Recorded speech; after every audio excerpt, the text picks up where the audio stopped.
Fala pessoal, tudo bem? Sejam super bem-vindos e bem-vindas a mais uma edição do Cubo Comunidade.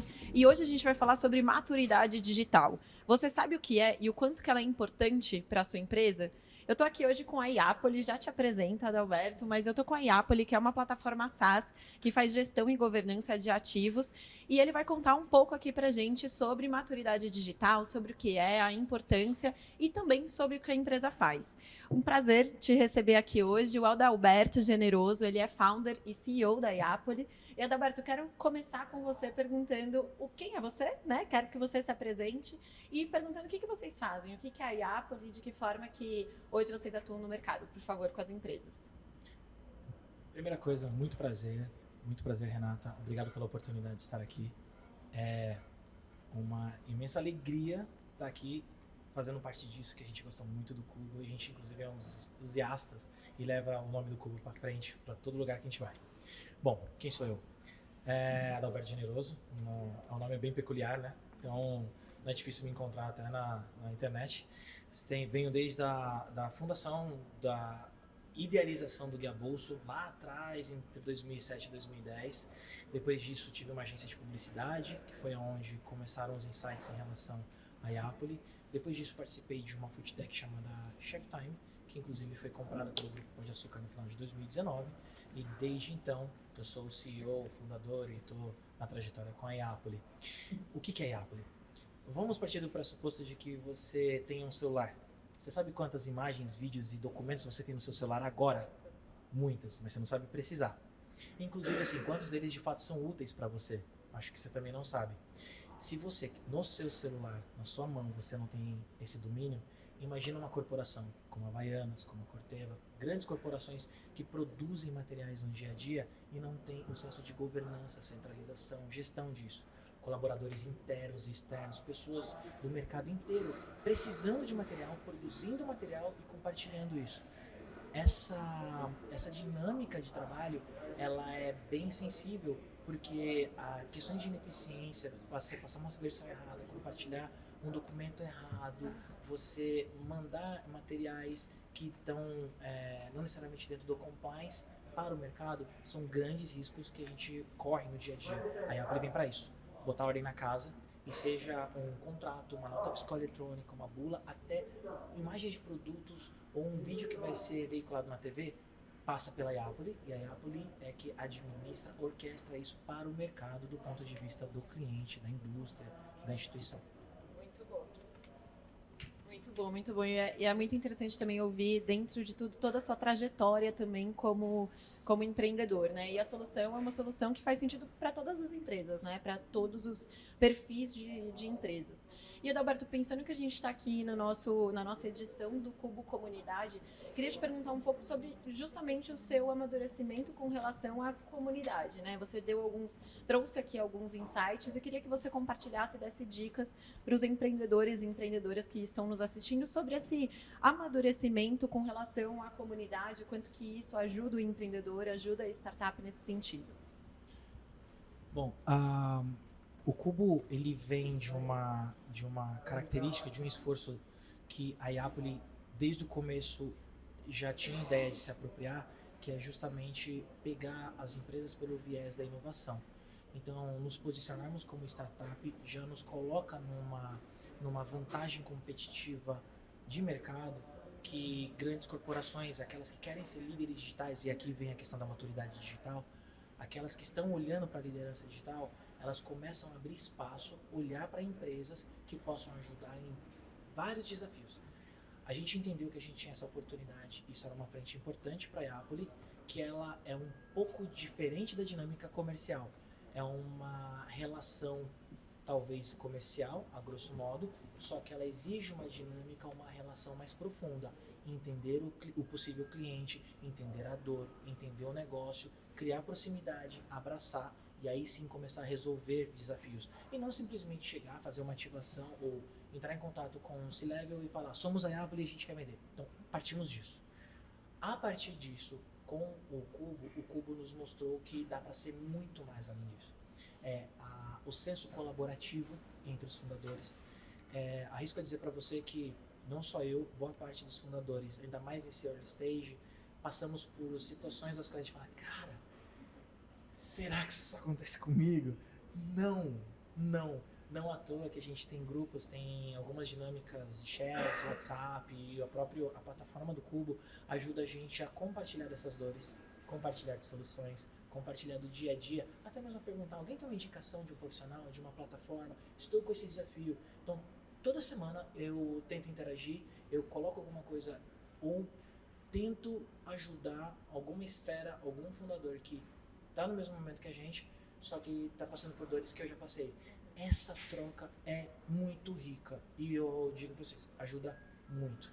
Então, mais do que achar que vocês vão entrar aqui, fazer parte do Cubo e começar a ter contato com outras corporates, primeiro passo, vocês estarão numa família onde outros fundadores também sentem as mesmas dores e a gente está de forma muito genuína querendo se ajudar. Então, isso só foi viável, eu acho que isso aconteceu porque o Cubo soube dar a dinâmica correta, dar o tom de voz correto e, além disso, não tenta colocar muita carga no CEO. Vocês, aliás, desculpa, colocam isso de uma forma tão fluida e leve que a gente se encaixa nessa dinâmica no nosso tempo, da nossa forma. E eu acho que está funcionando muito bem, pelo menos para todo mundo que eu tenho contato.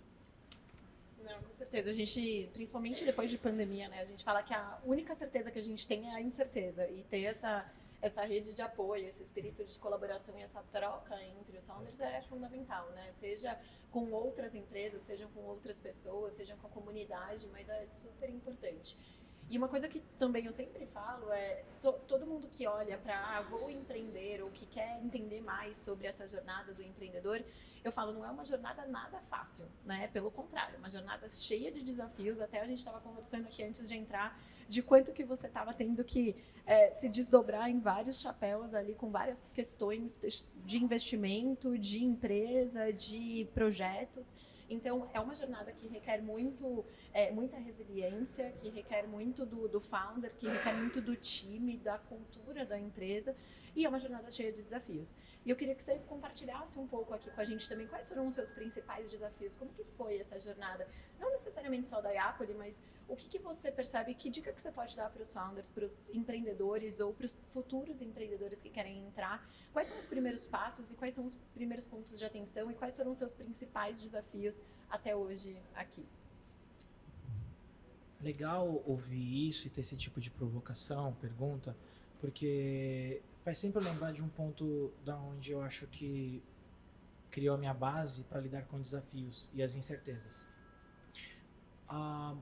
Minha mãe foi sacoleira. Minha mãe comprava roupas no Brás e vendia no bairro. Eu nasci na zona sul de São Paulo. E sabe quando você tá vendo uma pessoa que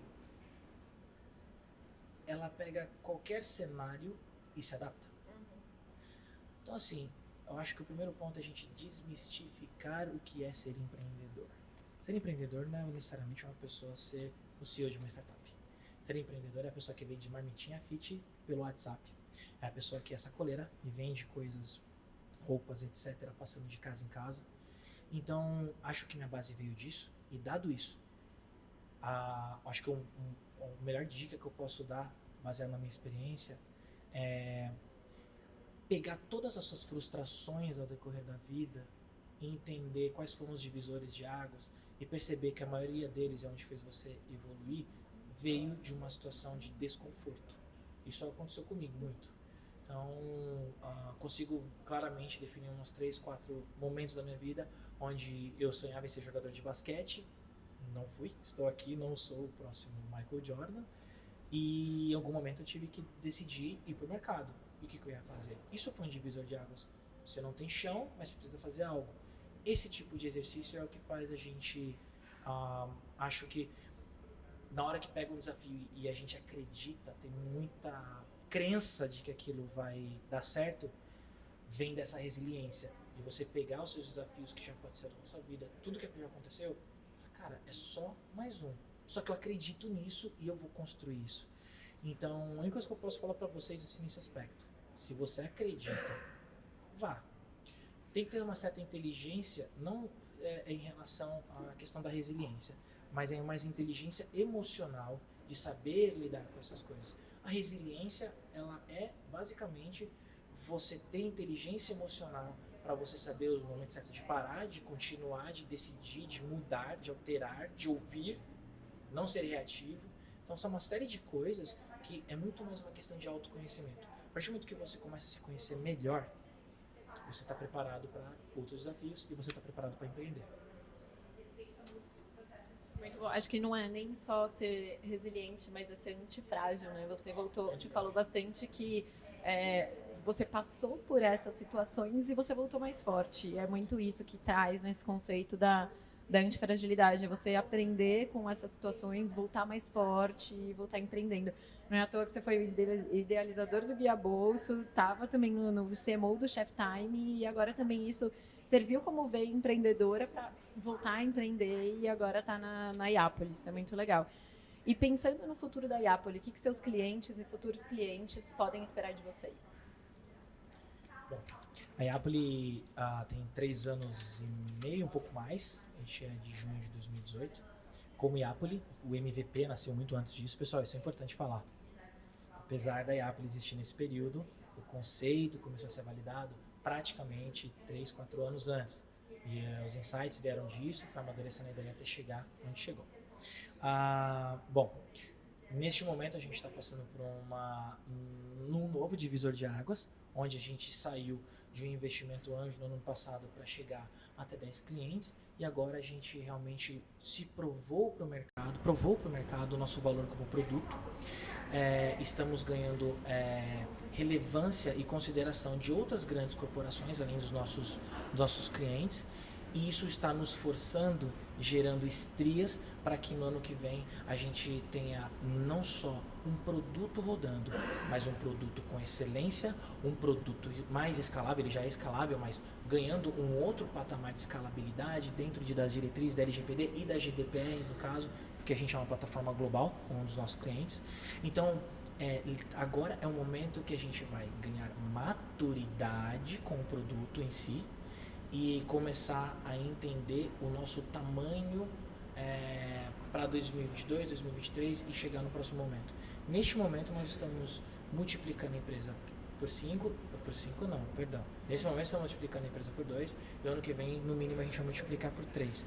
Em 3, quando a gente fala, é o número de usuários, é o faturamento, mas principalmente tudo isso com uma boa base de uma plataforma consolidada, uma plataforma madura, uma plataforma segura, dado que a gente trabalha com os ativos digitais dos nossos clientes. Então não tem como não pensar em segurança 100% do tempo.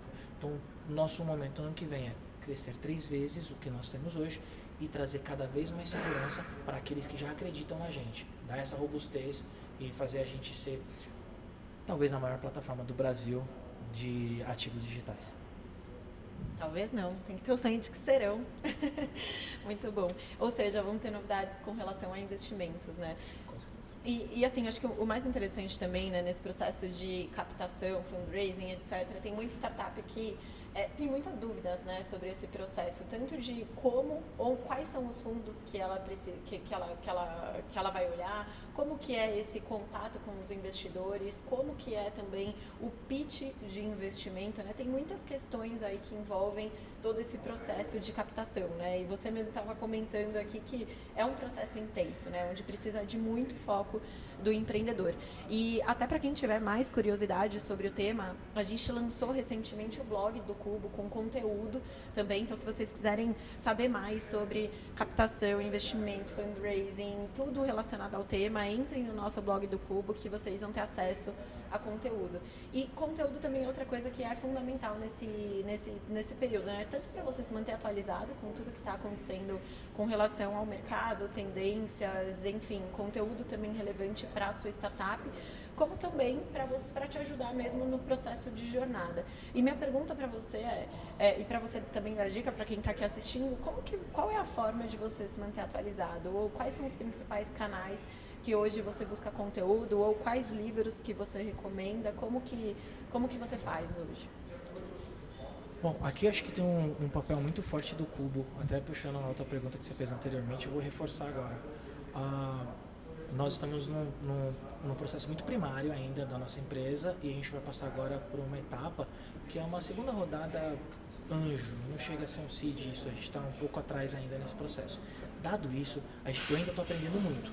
O que eu posso falar para você de forma muito genuína é que eu ainda estou aprendendo como lidar com rodadas, quais são os momentos e como principalmente entender o que é importante para a Yapri. Bom, desde o momento que a gente decidiu abrir para o mercado, que a gente estava disposto a receber investimento, seja CVC ou investimento anjo de novo, o primeiro ponto que eu posso falar de forma muito clara para vocês, foram 4 meses intensos de aprendizagem.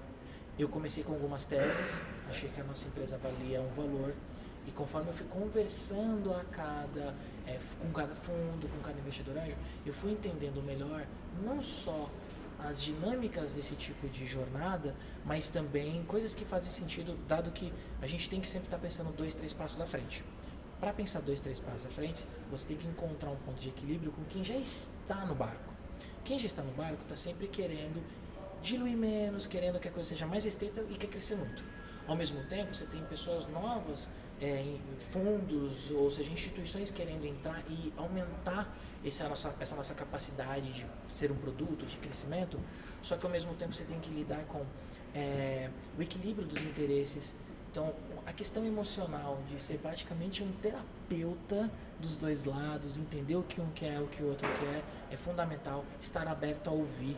Dificilmente, por mais que você tenha um tracking record de outras startups, dado que eu trabalhei com segmentos diferentes, os jogos mudam, as conversas são diferentes. Então, por mais que você tenha bagagem, sempre vai ter coisa diferente nessa conversa. E aonde entra o Cubo nisso?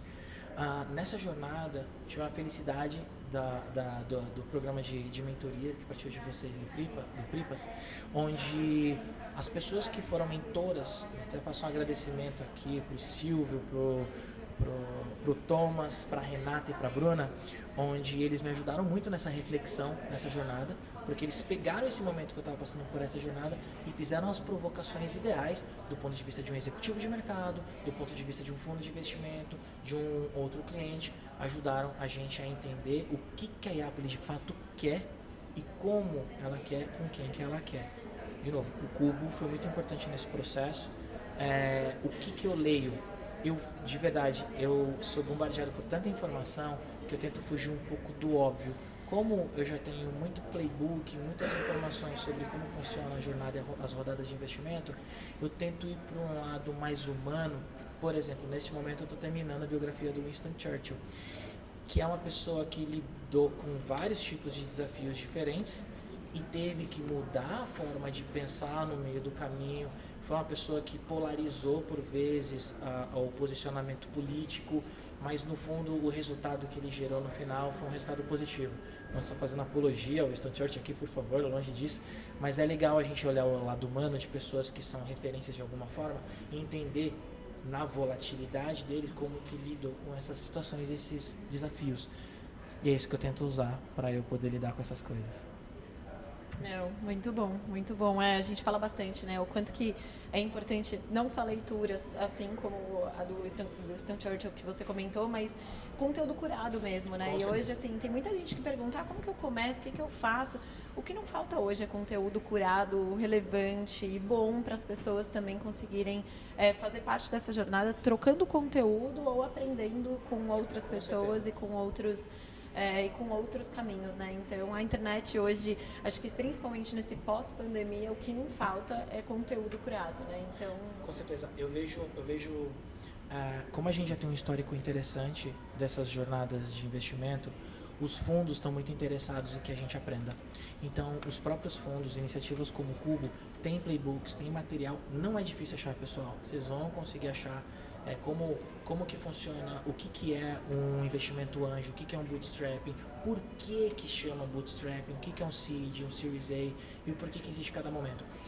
No meio do processo, às vezes a gente fala, cara, isso é muita regra e eu não sou assim. Só que conforme você vai vivendo, você fala, cara, faz todo sentido existir essa parada, porque realmente eu estou vivendo este momento e parece que realmente isso aqui é 80% do que eu preciso para eu dar meu próximo passo. Então, considerem essas informações, peguem de fontes confiáveis, fundos de investimento com histórico, que tenham um portfólio, de pessoas que estão dispostas a conversar, querer ensinar, que com certeza elas estão interessadas em investir em vocês, em nós, mas ao mesmo tempo, para que isso aconteça, ela quer que você se dê bem, ela quer que você aprenda, se empodere, para que a gente cresça o bolo, faça da nossa empresa ser uma empresa sustentável, escalável e todo mundo sair ganhando nisso. Então, confiem, podem confiar nesses fundos, essas iniciativas de nome, de mercado.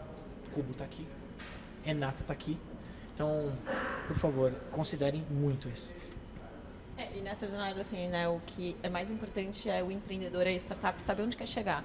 E aí, assim, onde que eu quero chegar, onde eu tô, onde eu quero chegar, quanto eu preciso para isso. Quando você sabe isso, você consegue direcionar muito melhor qual que é o fundo que hoje está dentro dessa tese do que você precisa, né? Que está dentro, enfim, que faça sentido para você. Sim. Então, é principalmente esse olhar de onde você está, onde você quer chegar, quanto você precisa e aonde você vai colocar esse investimento.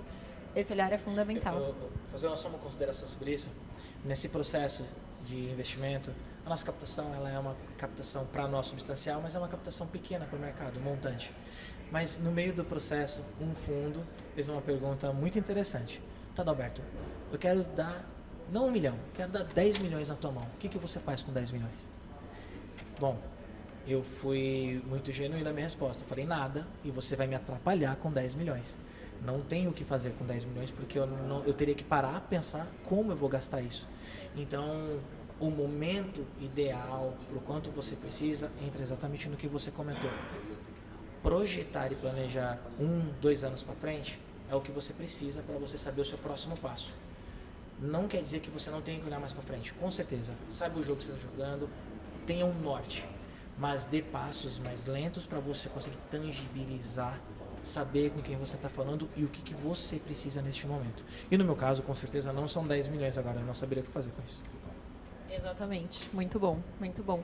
E pensando agora que a gente está nesse pós-pandemia, né? Será que a gente pode falar aqui? Pelo menos a gente está fazendo hoje essa conversa aqui no prédio, isso já é ótimo. Mas o que você tirou de principais aprendizados nesse pós-pandemia para compartilhar com a gente? Eu venho de uma formação de tecnologia e um ponto crítico da minha parte, olhando para trás agora, eu não acreditava absolutamente nada em trabalho remoto. Na minha concepção, as pessoas iam ficar brincando com gato, assistir sessão da tarde de Malhação. O que eu posso falar, gente? A pandemia forçou essa situação de que a gente da noite pro dia tinha que trabalhar de casa. E eu achei que o maior desafio seria ganhar a concentração e manter a produtividade dos nossos colaboradores.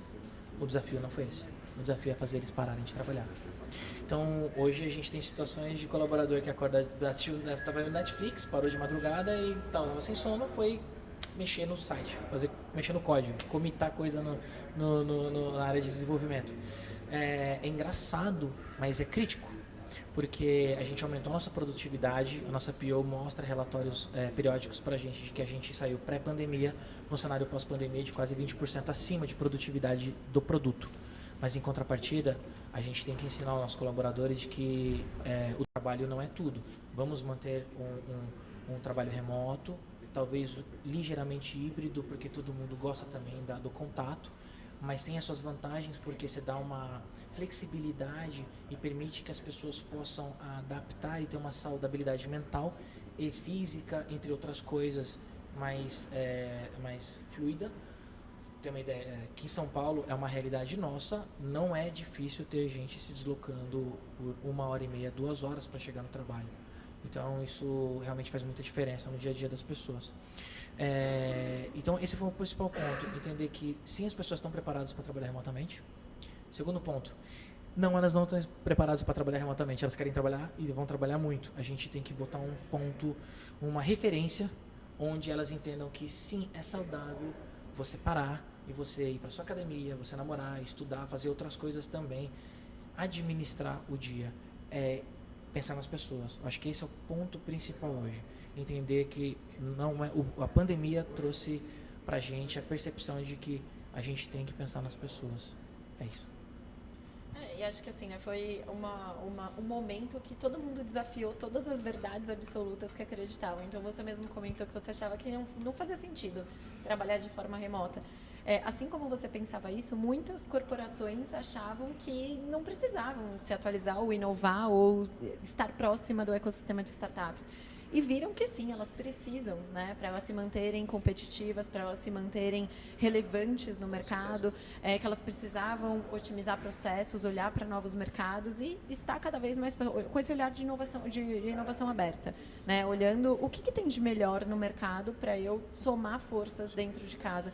Então, acho que tiveram muitos desafios positivos que a pandemia trouxe num olhar de desafiar verdades absolutas, de pensar diferente, de ver que o mundo está mudando de velocidade cada vez mais rápido e que a gente precisa estar disposto e a gente precisa, na verdade, se adaptar constantemente, né? E estar sempre atento a tudo que está acontecendo e ver de que forma que a gente pode fazer melhor, somar forças e nos adaptar, ser o antifrágil que a gente estava falando no começo, né? Adalberto, passou muito rápido aqui o nosso papo, acho que a gente poderia ficar aqui mais muito tempo conversando, mas foi um prazer conversar com você, foi um prazer saber um pouco mais sobre sua trajetória, sobre a jornada, sobre os próximos passos. Estou super feliz aqui com vocês fazendo parte do Cubo e principalmente por tudo que tem pela frente, né? Super obrigada. Para vocês que estão nos assistindo, se você é empreendedor, você já tem sua startup e quiser fazer parte do Cubo, é só entrar na nossa página cubo.network para saber também como fazer parte aqui, ser uma startup do Cubo, da nossa comunidade, interagir com o Adalberto. E se você ainda não é um empreendedor, mas tem a intenção de, ou se você é uma corporação que quer entender mais sobre o ecossistema de startups, também é só acompanhar nossos conteúdos aqui no nosso canal do YouTube. O que não falta é conteúdo relevante, com pessoas incríveis, compartilhando com vocês no nosso novo blog de conteúdo do Cubo também, falando bastante sobre investimento, corporação, startup. Então, acompanhem, que o que não falta é conteúdo relevante para vocês. Adalberto, mais uma vez, super obrigada. Um prazer estar aqui com vocês. Se quiser se despedir antes de eu fazer o tchau final, fica à vontade. Agradeço a participação. Sinta-se à vontade, inclusive, entrar em contato comigo. Eu sou um promotor do Cubo, eu sou entusiasta e posso falar cada vez mais quando vocês entrarem em contato comigo de como isso agrega, porque realmente a gente conversou aqui, talvez 20, 30% de tudo que o Cubo pode oferecer, não só para a Eopoli, como para vocês também. É isso, senso de colaboração, senso de indicação, e a gente está aqui para se ajudar. Vocês não estão sozinhos, vem com a gente. Se quiser utilizar a plataforma Eopoli, é só entrar em contato também, que a gente coloca vocês em contato com Adalberto. Gente, super obrigada e até a próxima edição. Prazer.